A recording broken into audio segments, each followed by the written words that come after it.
যে নামাজ ছেড়ে দিয়েছে সে ইসলাম থেকে বের হয়ে গেছে।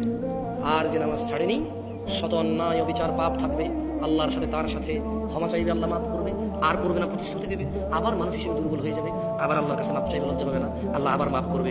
এরপর এক পর্যায়ে আল্লাহ ঘোষণা দিয়েছে ইল্লা মান তাব, অথবা যে ব্যক্তি তার সমস্ত গুনাহ থেকে ফিরে আসে, ওয়া আমানা, আল্লাহর প্রতি ঈমান আনে, ওয়া আমিলা আমালান সালিহা, তার গুনাহ যত কিছুই হোক সে যদি ফিরে আসে, ঈমান আনে, মাপ চায়, ভালো কাজ করে, ফাউলাইকা ইউবাদদিলুল্লাহ সাইয়্যাতিহিম হাসানাত। এই যে লোকটা বললো জেনা করবে না, আবার করছে, চেষ্টা করছে না করা হয়ে গেছে, নেশা করবে না আবার করছে, সর্বোচ্চ চেষ্টা করেছে না করার পথে হয়ে গেছে। এই যে লোকটা নামাজ মিস করে ফেলেছে, চেষ্টা করেছে সর্বোচ্চ পড়ার, হঠাৎ দেখে গেলে মিস হয়ে গেছে, তো আল্লাহ কোরআনুল কারীমে সূরা ফুরকানে বলছে যে লোকটা ইল্লা মান তাব, হাজার সহস্র কোটি অপরাধ থেকে মাপ চেয়ে ফিরে আসলো, ওয়া আমানা, এরপর ঈমান নিয়ে নিছে, ওয়া আমিলা আমালান সালিহা, মাপ চাইছে, ঈমান আনছে, কিছু ভালো কাজ করা শুরু করে দিয়েছে। তাহলে হচ্ছে ফাউলাইক, তার পিছনের যে হাজার লক্ষ কোটি সহস্র গুনাহ আছে, ইউবাদদিলুল্লাহ, আল্লাহ বদল করে দেবে গুনাহগুলোকে, শুধু মাপ না, এগুলোকে আল্লাহ বদলাই দেবে, এক্সচেঞ্জ করে দেবে, কিসে? সাইয়্যাতিহিম হাসানাত, নেকিতে পরিবর্তন করে দেবে সব গুনাহকে।